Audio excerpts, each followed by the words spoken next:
সম্মানিত অতিথিবৃন্দ, সবাইকে শুভ দুপুর। আমরা আজকে অসংখ্য নারী একসাথে।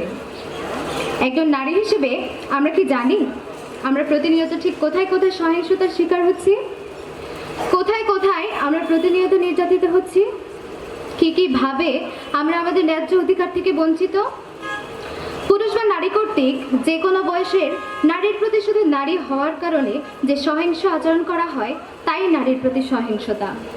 এই সহিংস আচরণ বাড়িঘর, রাস্তাঘাট, স্কুল, কলেজ, কর্মক্ষেত্র, হাট বাজার থেকে শুরু করে যে কোনো স্থানে হতে পারে।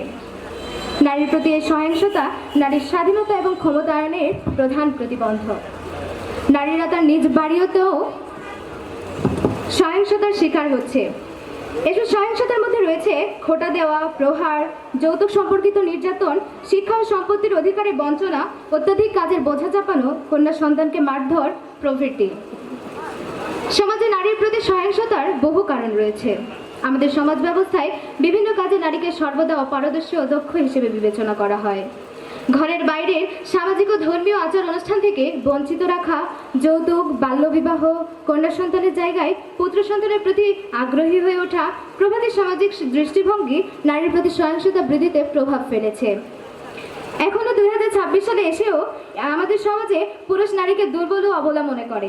গ্রামে ও শহরে সমাজের কতিপয় পরিবারে পুরুষের দৃষ্টিভঙ্গি হলো নারীর কাজ গৃহে, রান্না করা, সন্তান জন্মদান, লালন পালন, সবজি বাগান, গবাদি পশু পালন ইত্যাদি।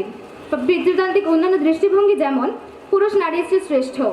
এই দৃষ্টিভঙ্গি দেখে আজ জাতীয় কবি কাজী নজরুলের নারী কবিতার 4টি লাইন বলতে খুব ইচ্ছে করছে। তা হলো, কত মাতা দিল হৃদয়ে উপারি, কত বোন দিল সেবা, বীরের স্মৃতি স্তম্ভের গায়ে লিখিয়া রেখেছে কেবা, কোন কালে জয়ী হয়নি কো জয়ী পুরুষের তরবারি, প্রেরণা দিয়াছে, শক্তি দিয়াছে বিজয়া লক্ষ্মী নারী। ধন্যবাদ সবাইকে।